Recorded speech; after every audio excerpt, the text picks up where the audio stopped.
Well, hello there. MC Richardson, your moderator and your host of Guess Who's Coming to Kansas City, the top-rated public affairs show. Today's topic, we'll venture into mental health. We're probably going to do it in two parts, this show and on another show. So let's get started with our remembrance and dialogue. Mrs. Maddie Healy. She was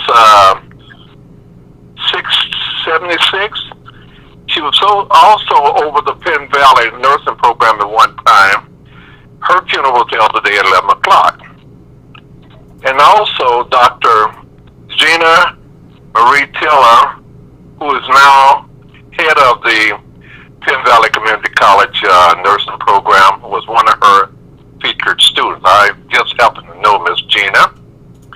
And, we have three funerals that will be held next Saturday. And that's Mr. Llewell Hamilton Begg, age 60.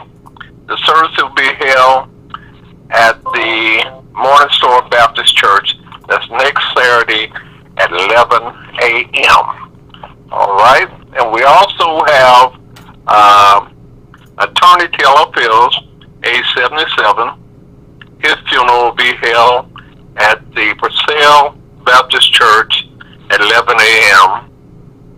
And before getting into the mental health topic, we have invited Mr.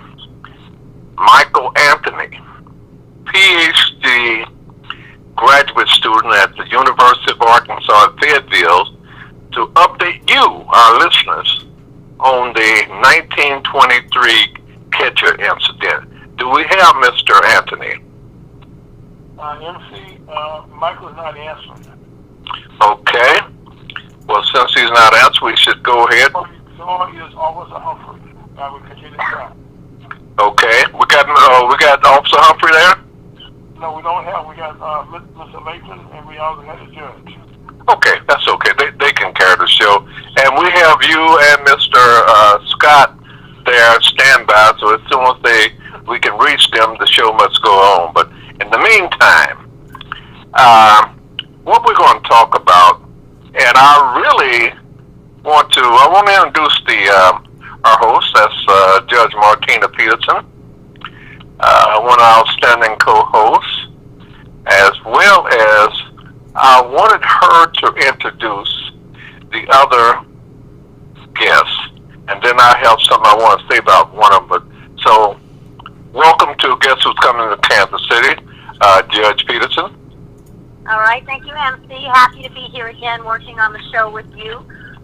We wanted to do a session on Black mental health.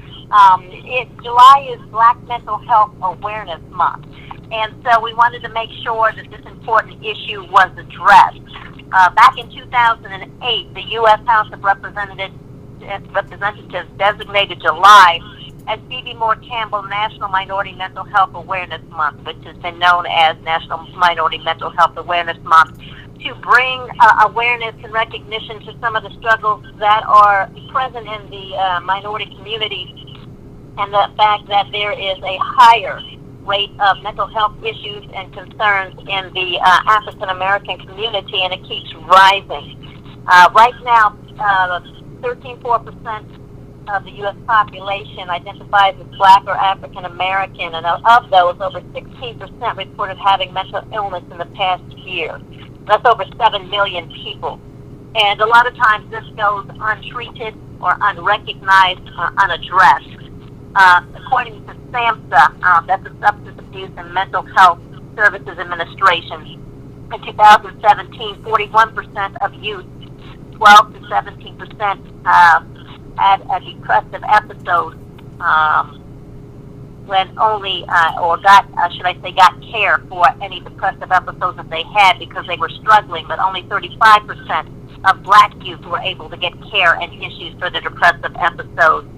Also, there is a concern that 6.6 million adults suffer from mental illness, but that is extremely high among minorities, particularly African Americans, and then people who have two or more races that they designate themselves. And so it's an issue that needs to be addressed, and there are a number of organizations that are attempting to address it at this time.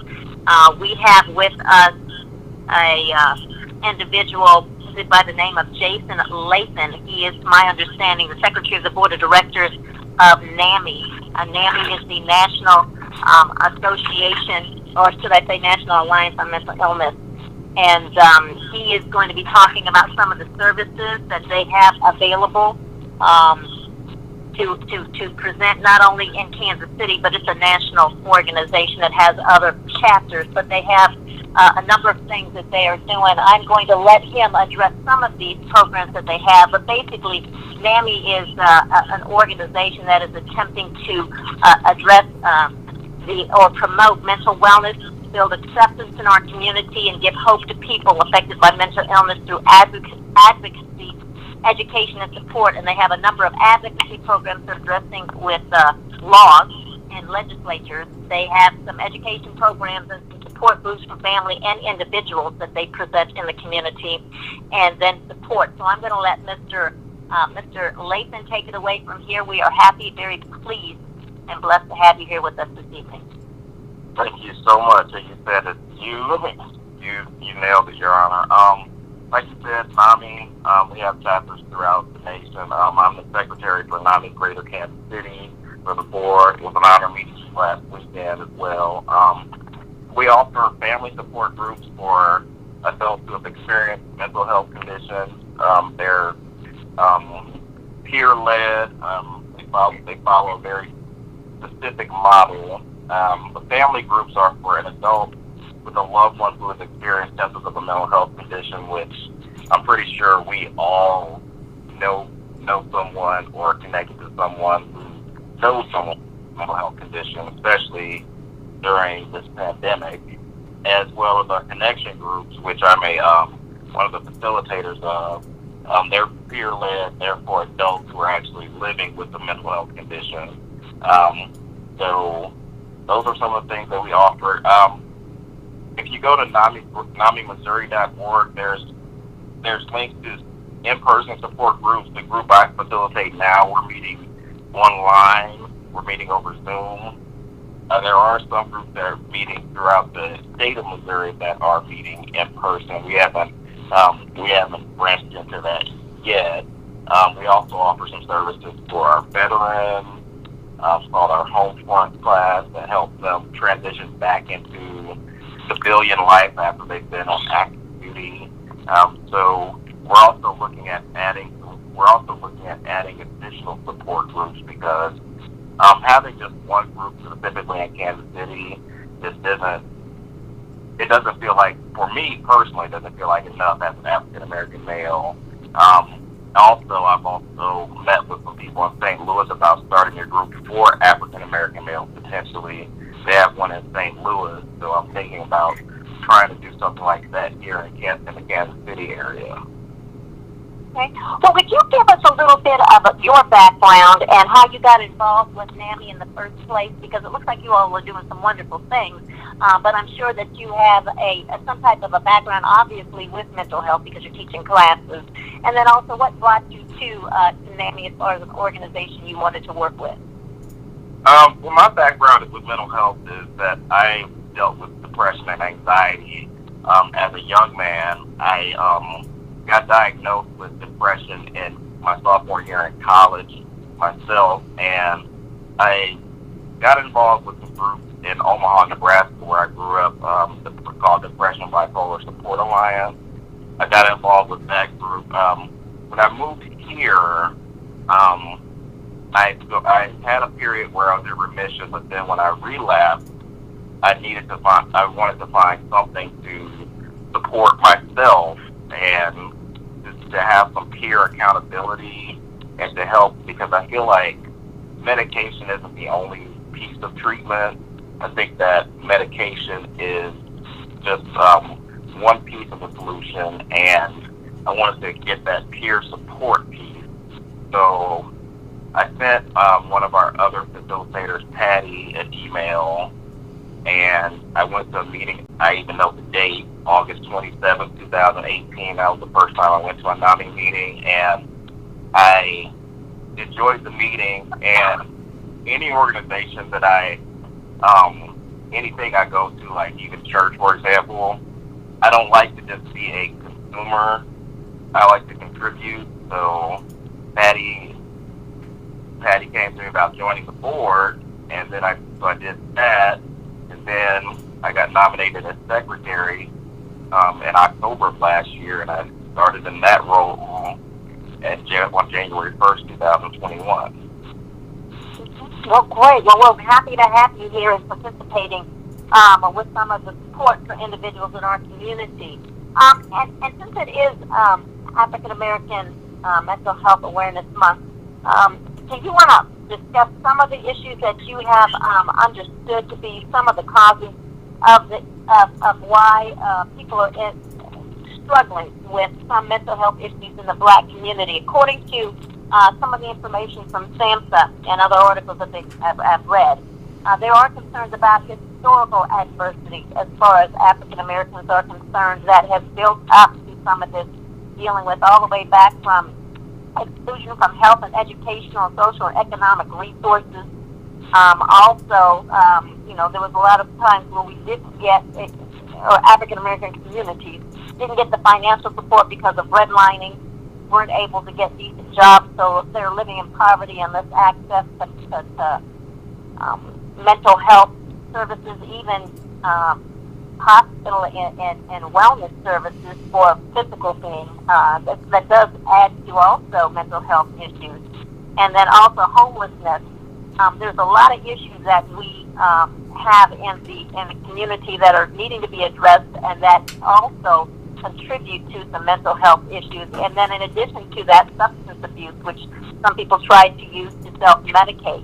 Do you have any positions or any experience, or what is your observation as to working with people that are either addressing this or have experienced these type of things that cause them to have some mental health issues?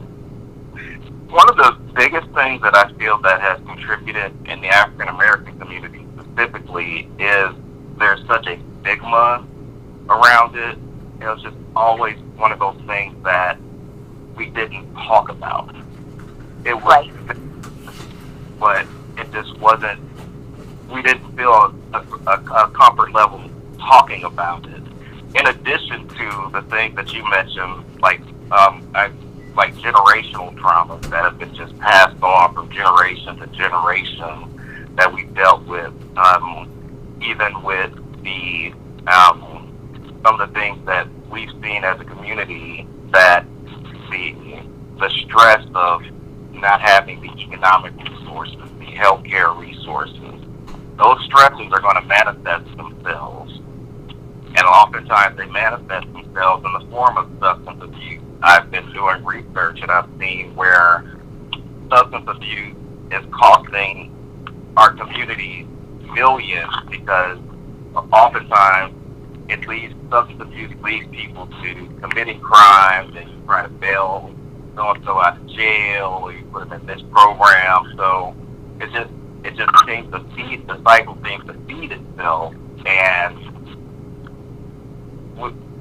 when we don't talk about it and we don't address those things, it just continues for years and years. So one of the things that I've been doing is trying to make sure that I'm open talking to people about my condition, so it can help them be more open about talking about theirs. Right. Well, that is. Okay.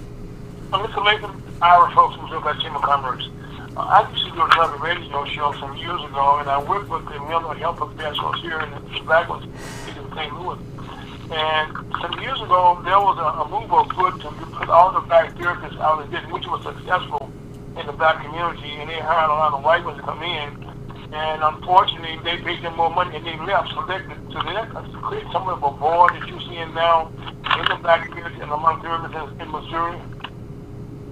Yeah. we actually were talking about that last weekend, that we're not just, there is a void in help and professionals in the black community for psychological resources. There is a void and there is a need. I know a few personally.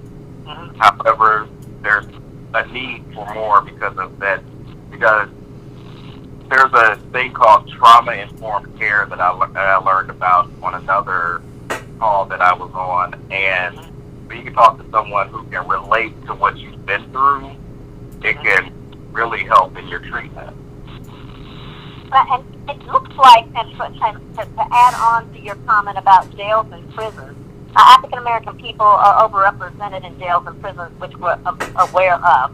But they make up, African Americans, as we said before, make up 13% of the general U.S. population, but make up 40% of the prison population.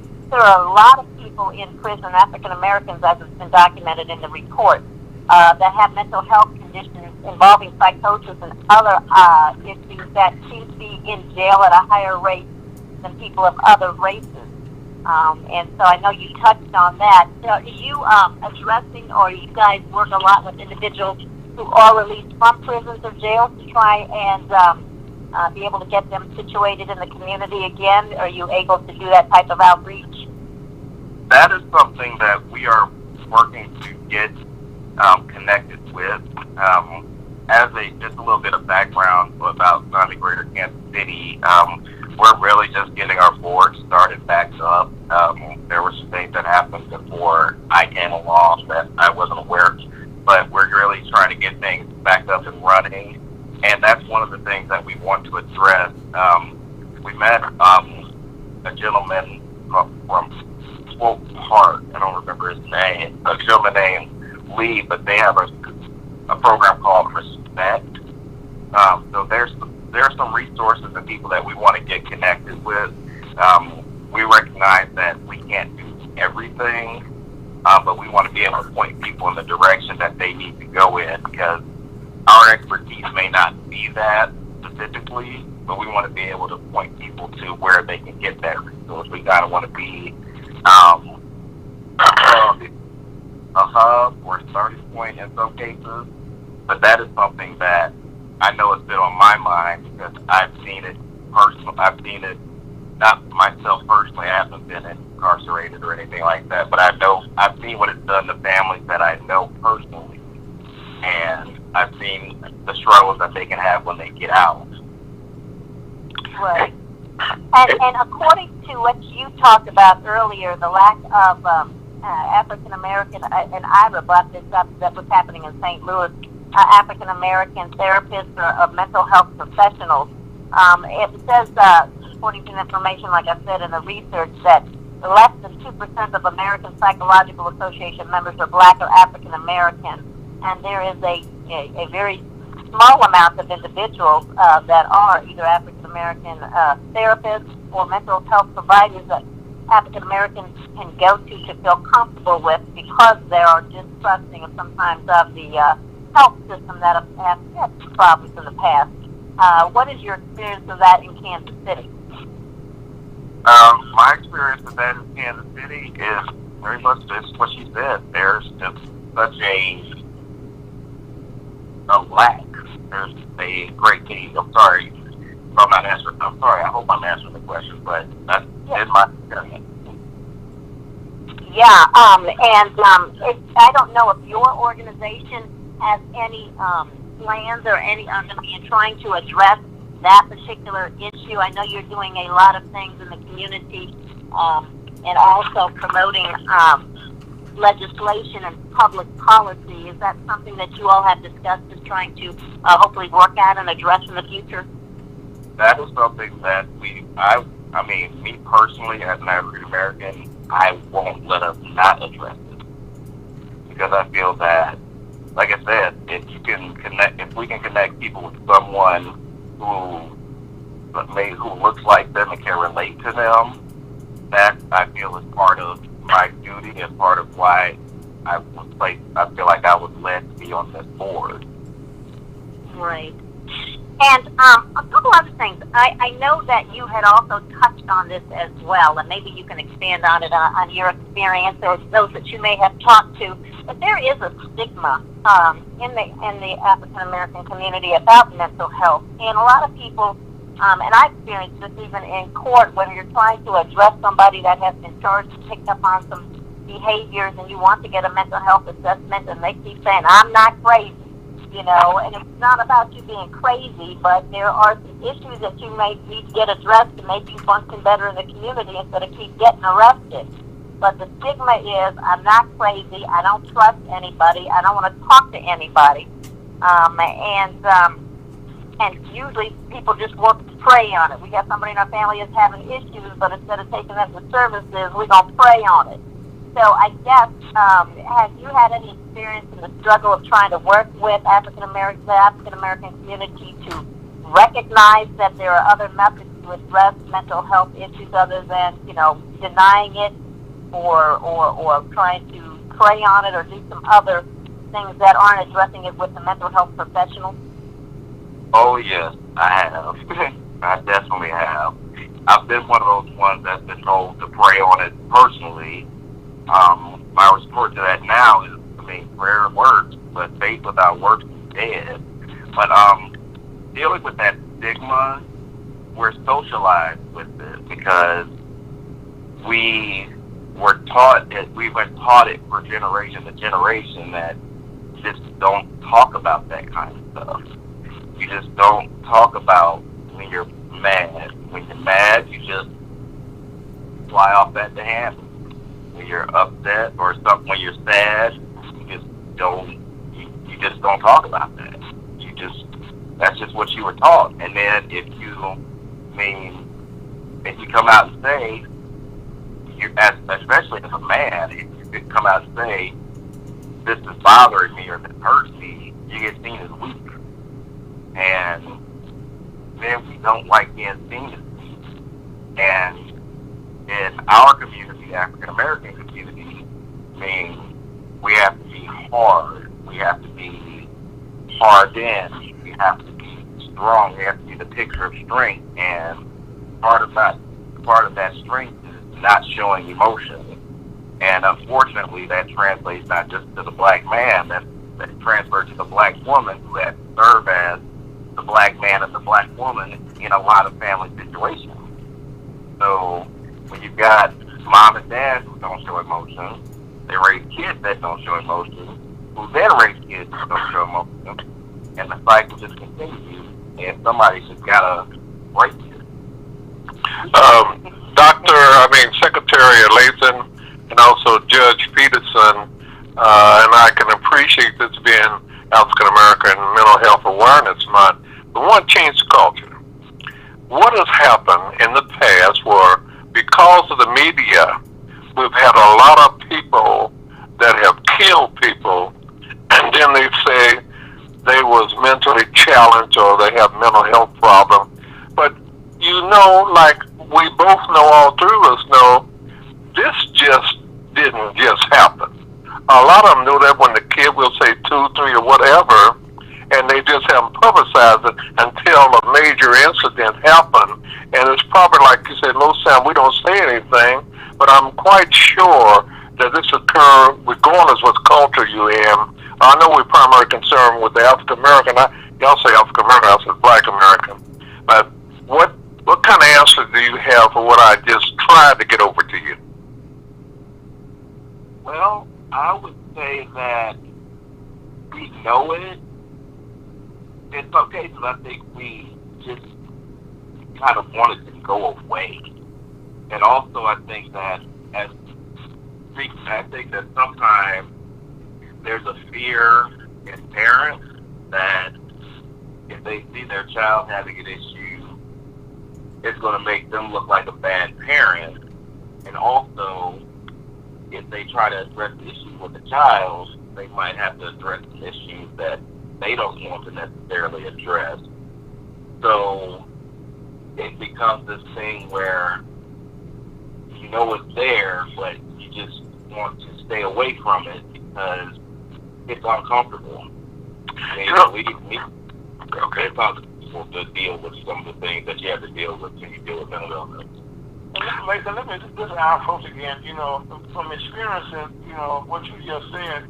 Not only is there a stigma, but also it's like normally an embarrassment to the family, so to speak. Because most people have members in their family, older or younger, that sometimes be all by themselves.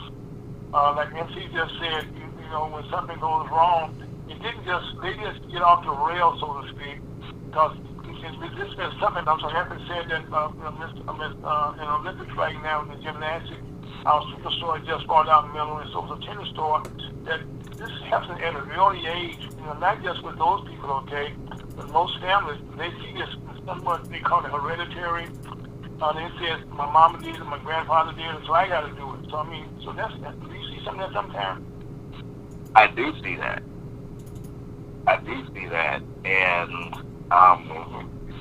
I see it, and it just takes one person being brave enough, so to speak, to speak out on it. And the situation with, you mentioned Simone Biles, for her to step out and do what she's done is just extremely brave, because the reality is, as a gymnast on that level, if her head isn't in the right space, then she would go out there and die. Thank you. I just want to say this in case people just tune in.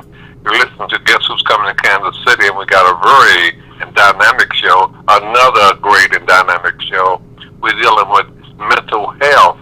But the people, we're also on YouTube, we're on Facebook, we're on smart and iPhone, and the people can look on the computer, go on the internet, and they can text to our YouTube as well as our Facebook if they might have a question.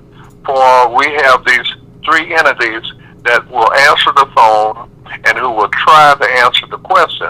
But we got to bear in mind, like it's true, that a lot of time because our parents, we said, oh, he might be or she might be a little off, but he's just growing up, and we don't want to throw it or go out and get that help. How early have you known in your profession that people are meant to getting their child involved at an early age? What's the earliest age?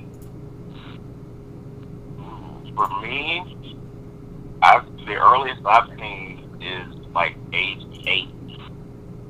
That's the earliest that I've seen. Most of the time, it's when they get to maybe middle school, maybe 11 or 12 years old. I work with kids at my church, and I know that stuff. That's when a lot of them really start to go into getting treatment. So that at that age, you're able to express yourself a little bit better than maybe when you're at younger ages than that. But I do know some people who specialize in child psychology and getting them to express themselves through things like art. Right. Well, there is an issue dealing with treatment issues in the African American community. According to the literature, African American people are more often diagnosed with schizophrenia and less often diagnosed with mood disorders compared to the white people with the same symptoms. And they're offered medication and therapy at a lower rate than general population. When I was at the family court as a commissioner working with some of these families and some of these children, we could see that there were behavior issues that started as low as, when they were in school in kindergarten and first and second and third grade. And so instead of addressing it as mental health issues or looking at it as mental health issues, it was just considered behavior issues. And the children were sent home, or the children were, punished and put in an ISS, and different things that were put in place to address it instead of considering mental health issues that eventually had to be addressed when they were older and they were having more difficulty than if it had been addressed when they were younger. So although you see them when they're 8, 9, 10 or older, middle school, we see some of these behaviors in the family court, or at least these records of this, starting much, much younger, that has never been addressed. Are there any organizations or movements that you're aware of to address mental health earlier in the community? Not that I am aware of personally. That's something that I would take action item after this call, because that's something that, I mean, I'm learning a lot about this as I go along, and I want to be able to help people find help wherever they need it.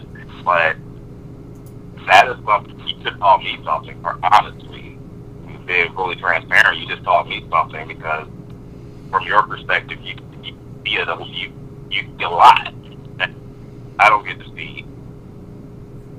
Let me say this, because this is for the judge, for ours, for you, Secretary Lathan, that a lot of time, then they have we say fine line, but it might not be a fine line, that people say they were mental, and you shouldn't treat them like you treat anybody else. And I know that Judge Peterson, if she hadn't already, especially when she's in family court, she was approached about a situation like that. Somebody committed crime, or somebody did something terribly wrong, and they found later on, or if they got a smart lawyer, they want to say they have a mental problem to get them off a light sentence or whatever. Tell us how you both, or all three, have experienced things like this, and what are your suggestions? I know I don't have your vessel. I go first, MC. It's a good question to ask. When I was doing my shows with the mental health, professionals that I knew, the main problem was that we did take the case where they have young ladies being raped or something. But it bothered me the most, okay, that when it was investigated, the young ladies wouldn't tell, because they knew that the man who did it would kind of destroy take care of the family.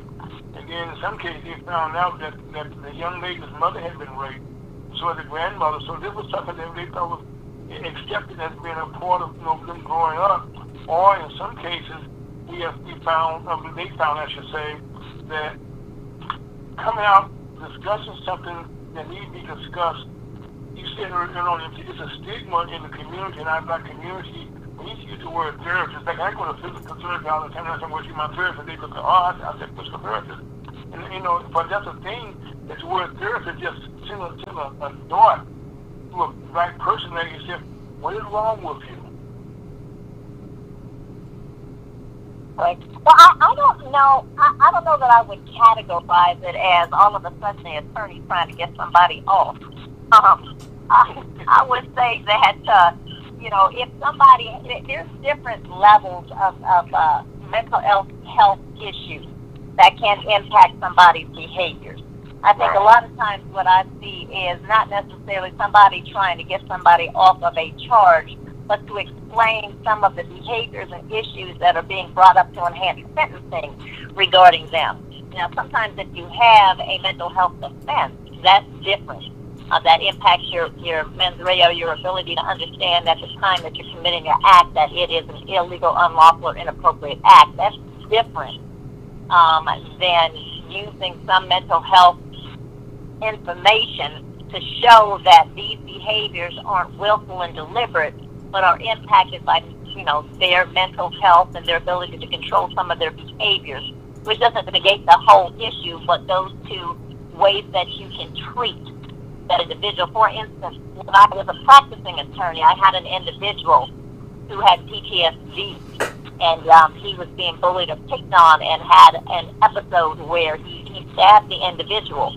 And it wasn't necessarily because that's what he had planned to do, but he just exploded based on all of this weight on his shoulders and the trigger that caused it to explode that he had never gotten any mental health help with.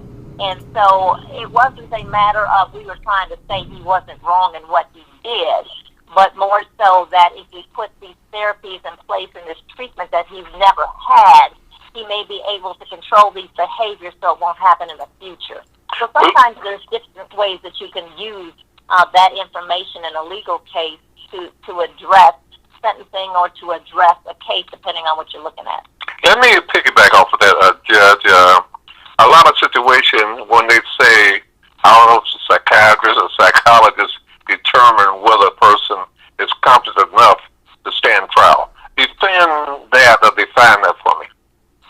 listening audience? Competent enough to, there's two different issues that you can address as far as competency. There's a competency at the time the offense occurred, and then there's competency at the time that you're standing trial that you can assist your attorney in defending you. And so sometimes you have somebody who has a mental illness or a mental break where at the time that they commit the offense, they're not capable of appreciating or understanding what they're doing is wrong. That's a little different from at the time that you're supposed to be assisting your attorney to defend you, that you are not competent to assist them in doing so and understand or appreciate what's going on. I've had some individuals that, and we have a place called Folsom in Missouri, that they put individuals who are in jail or in prison waiting on addressing their charges, but are incompetent to stand trial at that time. And then they work with them to either give them the medication to stabilize them or try and get them to a place where they're capable of then working with their attorney to address the case, either, to have a trial and be able to help them prepare and defend a trial. And that's happened in the past where you've had people that were not competent at the time, but then got back on their medication or had got their issue addressed enough where they were capable of assisting their attorney to have a trial and defend them. Well, let me add this. Just say, and this might be the wrong word, all of a sudden because of pressure or whatever, I snapped. How do you best deal with that? And then the person says snap for maybe an hour or so, and then they might say I'm back to normal. How you deal with that? Well, it depends. Snap is a lot of things. The question is, did they have something that all of a sudden can be diagnosable that caused them to, as you say, snap or to lose it at that time? Or is it something that they've just come up with to use as an excuse to excuse their behavior for acting like that? So there's a lot of things that go into that. Sometimes that's a valid defense. If you have a true history of mental health, it might be. But if you don't, then some people will try and come up. And I've had people say, I want a mental health evaluation. We've had a mental health evaluation. It came back that they were competent. I don't believe that. I want another one. Well, at some point in time, you're not going to get the answer you want that you could use that as a defense. We're going to have to go to plan B. So it kind of depends on the individual, the circumstances, and there's not one particular answer that you can answer that with without more facts. Judge, you just raised a point there. I have to ask this. Is there any kind of training that a judge gets, in their schooling or when they're on the bench that upgrade them how to deal with mental cases? Just with too much PSTD stuff going around right now? Not in particular. There are classes that we can take and CLEs that we have along the line that address some of these issues, but that's why you have professionals on here like Mr. Latham or individuals that work with these kind of organizations or mental health professionals to come testify and explain those circumstances. And they do a lot of things. As a matter of fact, I do want to ask Mr. Latham this.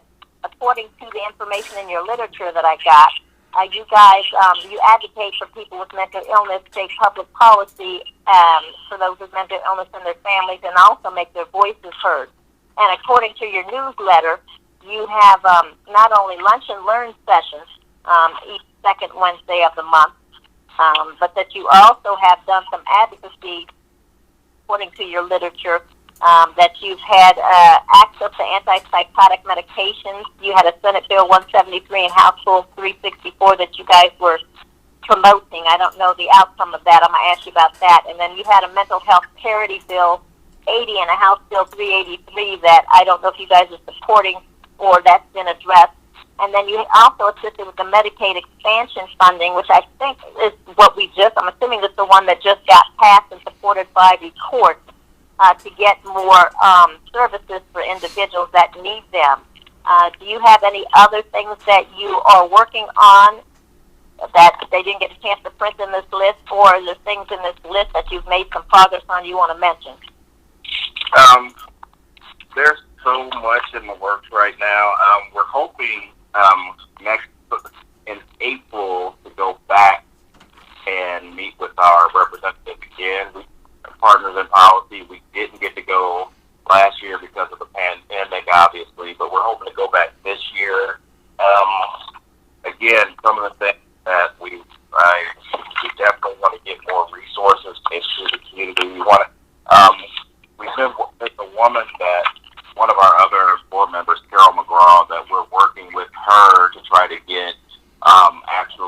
medication for incarcerated individuals, because oftentimes when individuals are incarcerated, they aren't yet, for some reason, they're not able to get their medications. That's another conversation that needs to have to happen, why they can't get their medications. But that's something that we're working on. We're also working to help get people, those who can't afford their medications due to economic circumstances. We're trying to work to make sure that they can get their medication somehow.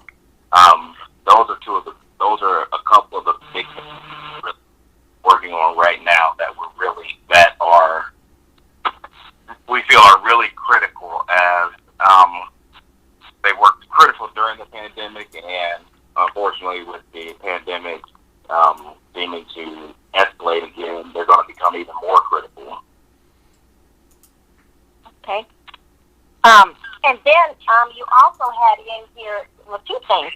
It looks like you all are a nonprofit. You're a 501c3 organization, so you do get, you can plug a need for donations and support for your organization. But it looks like you have a walk day in October, like October 9th. You're planning some type of walk to raise money for this organization. Is that still on, based on how the pandemic's been going? That is still on. You can physically walk that day, or you'll be able to do virtually walk. I'm planning to do the physical one, Lord willing. But you can also, like I said, you can do it virtually as well.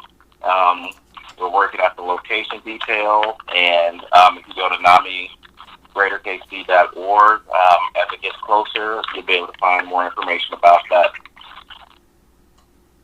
And then you also, I'm looking at here, you have here some in-person and some Zoom groups that you talked about. Can you talk about the in-person groups, how that's set up? Because I know you're concerned about social distancing and also with the new mask mandate. And then how Zoom works as far as the groups are concerned. Is it more effective to do it over Zoom for some people, or do you think that it's more effective to do it in person to make that connection? If my ideal would be to do it in person. I've experienced both of them. The in-person ones, obviously, I haven't been to one in a while because we've been doing all of ours over Zoom since the pandemic started. The in-person one, social distancing is respected. Masks, masks are definitely required. Over Zoom, I can speak to it from the technical perspective because I coordinate ours for Greater Kansas City. I set it up and everything. It's effective. It just requires the work of myself and the facilitators to make sure that everyone gets heard, and just the Zoom etiquette that we're all trying to adapt to in the last year or so. But with the way NAMI is set up, with everyone having 2 to 3 minutes to share, everyone's pretty respectful, and it's effective. But again, in a perfect world, we'd be in person together, but we can't do that right now necessarily, so we understand. Right. Do you have any other questions you wanted to ask? I have some other questions, but I didn't want to hog him the whole time. Judge, you got his balls in your court. You're the co-host. Okay. I have a question, okay, but I know my place, so I defer to you. No, you go, Ira, because I got some other ones I can ask. So you go ahead before I start mine. Well, one of the things, that I have experienced, kind of growing up in the South, is seeing that they have even less, mental health, help in the South. That you've seen in most families, they have somebody that will sit by the window. They just would sit there, and there was no effort made to give them any help. And likewise with the children they would have. And so when people move from the South to the North, so to speak, there's a continuation of the customer of accepting this non-treatment, I should say, for lack of a better description. Is there anything that you can see that's being done to try to, I guess the question I'm saying, since there was eradication of the black therapists some years ago, is there any type of effort now to get black therapists back into the black community? there is an effort. There's an organization, I want to say it's called BIMO or something like that. That is making an effort to get Black characters into the Black community. It's funny that you mentioned that about moving from the South to the North, because my mom was born in Bahia, Mississippi, and she moved to Omaha, Nebraska. So it's funny that you mentioned that. And to your point, I feel that a lot of times when people would do that, when they would see that person sitting by the window, Right, yes. they just didn't know what to do. Right, yeah, I kind of figured it out. I kind of saw the people on my mother's side, my grandmother, and she would sit there, and we would visit. She would talk sometimes she wouldn't, and I just kind of never figured it out until later on. And then I started seeing that was a common practice as I got older, okay? Because I grew up in Vicksburg, Mississippi myself, okay? And I was just at Delta, Louisiana, right across the river there. And so I had a chance to look at the South through two different lenses all together, from the city perspective and from the rural areas. Mm-hmm. And there was quite an awakening, okay? And that's why when I got involved with Black professionals, here in St. Louis, we did a show, on a regular basis about mental health and how they could get help, in the cases that they would have. And some of it just would break your heart. Okay, that's something you would hear. And they would talk about what they could talk about, put it like that, okay? Mm-hmm. Yeah, and one of the things that I'm working on is I'm going to be going into some churches with a presentation about trying to get rid of that stigma and let people know what you can do, because a lot of times you want to say something, but you don't want to say the wrong thing, because it might set them off for other family. Yeah. So I want to help to teach, because I can come from both perspectives, having been someone with an illness and now being on the other side of it. I can say, okay, this is what you say, this is what you don't want to say, so that people can feel like, okay, I can try to help this person, as opposed to not knowing what to do and kind of just throwing up your hands, which is frustrating for everybody. Well, Mr. Latham, when Look Like Human Commerce, we'll be leading on you. We're doing some work now in Haytown, Missouri. That's the poorest county in Missouri.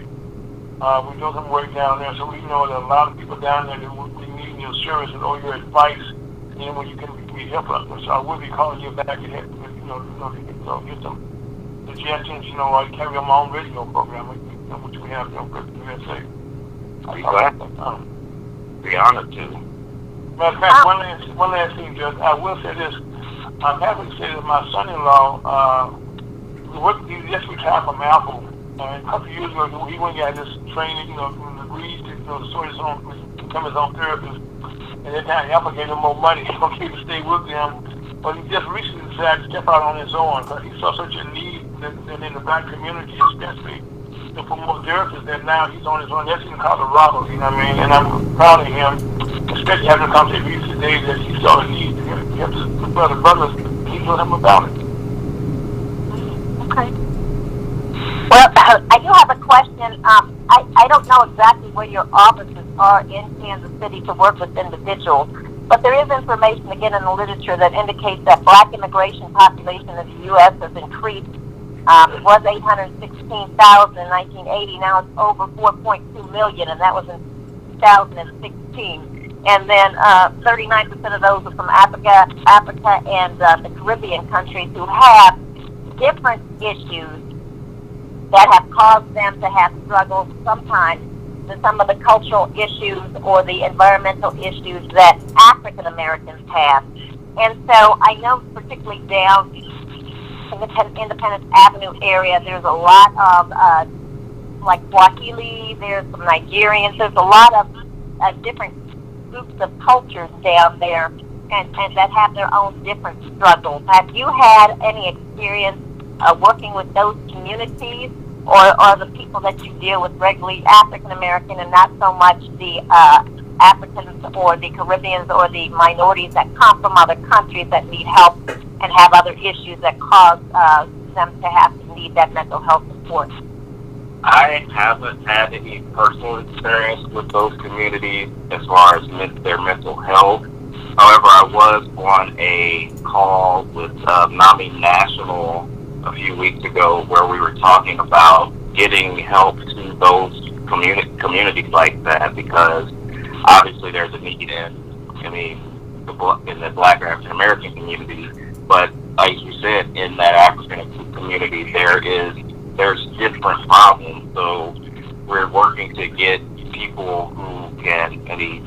We don't have, like you said, we don't have a physical office now, but from a NAMI national perspective, we're working to get people who can speak to people in their language, who can speak to the people in their language, or if they're English speaking, and still get connected to them. So that is something that we are aware of, both locally and from a NAMI national perspective. So that is,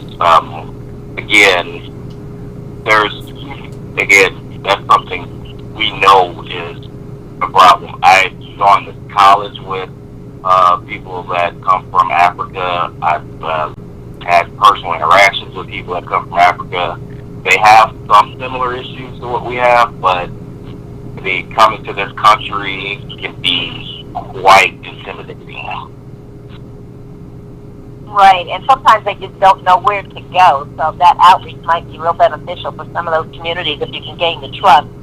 And which leads me to my next question, and that has to do with collaboration of community organizations. There's a number of community organizations that are trying to do a lot of things, and some of them are just a different area, but still trying to deal with the whole person issue. And like you mentioned, you're going to be going out to churches. Are there any other community organizations that you all are working to collaborate with to get services to the individuals that you're working with, or to assist in addressing issues that you might need help with? Well, one of the organizations is there's a mental health court. Maybe you know a little bit more about this than I do.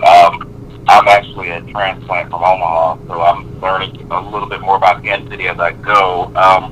But there's a mental health court, I believe, that meets once a month. Is it in Jackson County? That's an organization we're looking to work with. We've also worked with there's also been we've also worked with a local documentary maker who's interviewed some of our board members. That documentary is online. We're also working with Rutgers College to bring a speaker here in March of 2022 to speak about mental illness issues. So those are just a few of the people that we're looking to work with, and we're still finding more. We've got some great board members who are always trying to find ways for us to help out. We're also going to be at Pride Fest here almost this month, but it's actually going to be next month in August. We'll actually be volunteering at Pride Fest, so we'll have some people there as well. Mr. Nathan, I think one person you're talking to right now on the telephone, the judge right now, she'd be a good person to rely on because she has a whole lot of connections. I'm quite sure she'd be able to help you on that. Oh, I'm listening. We do have, the municipal court has a mental health court. That's run by Judge Artie Bland. And then there is a mental health court with the Jackson County Circuit Court.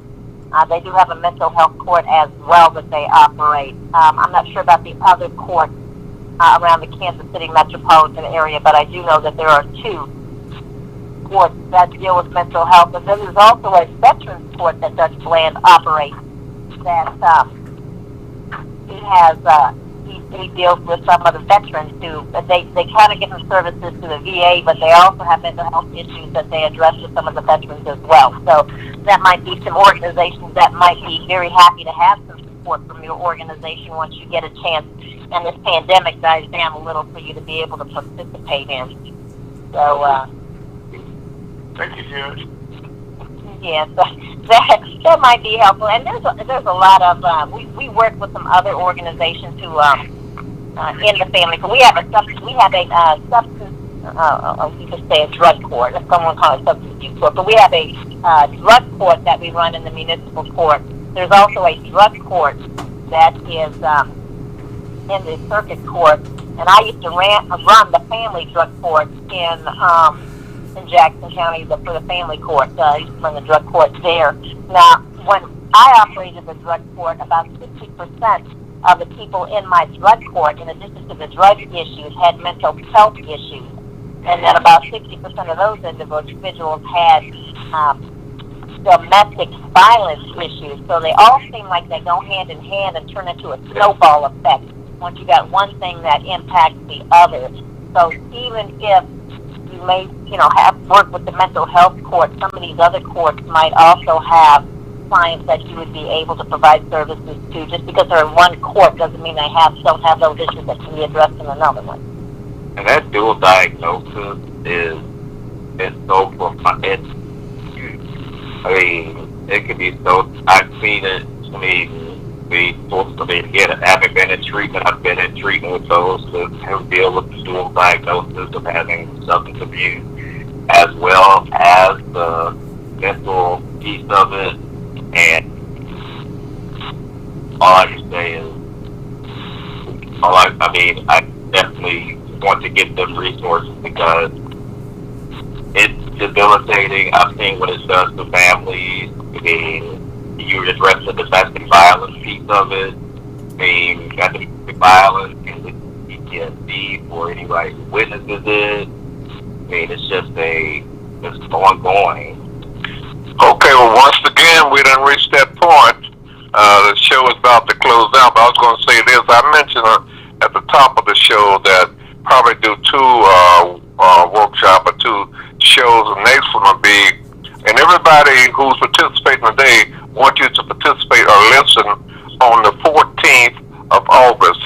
And the host will be Attorney Katina Taylor, and we're reaching out to a Melissa Bradley Hasley, and I was going to reach out to you, sir, but our whole set today, people need to listen or tune in. The other thing we need to do, and we appreciate you, although you're not from Kansas City, from Omaha, but that's not your fault. But we need to get out, and I always tell you, we need to get more listeners, and I would tell everybody who's listening to us how they can reach and listen to the show. Okay, when you listen to Richardson USA, hottalkradio.com, and you can go to our website on any kind of computer device, and you go there, you go to our homepage and look into our podcast library. You can get all our MC shows. Matter of fact, MC coming up on the anniversary, first anniversary with the station. We also being seen on YouTube, also on Facebook, Twitch. Am I right, Scott? You're on YouTube, Twitch, Facebook, and the webpage. And in a couple weeks, we'll have availability for anywhere you can get your podcast. We will have Guess Who's Coming to Kansas City. Yeah, so we're growing. I want Scott to introduce that to you. So right now, we're expanding our borders, so for lack of a better description. Okay. Well, we have Jason Lathan on here from NAMI, National Alliance on Mental Illness. Mr. Lathan, we really appreciate you spending your time giving us this important information and let us know about your organization. That's going to be a vital support in the community for those who are suffering from mental health issues. We appreciate the Zoom and the outreach that you're doing to help people in Kansas City. Can you let them know how to contact you if they want to do a couple of things, either to support you financially or to contact you for support with mental health issues of themselves or people in their family? What your contact information is? Okay, my contact information is jason.lathan@mail.com. If they want to get information about NAMI, it's info@NAMI-KC, that's NAMI greaterkc.org. Again, the website is www.namigreaterkc.org, or on Facebook.com/NAMIKC, and we can be reached at 816-226-6798.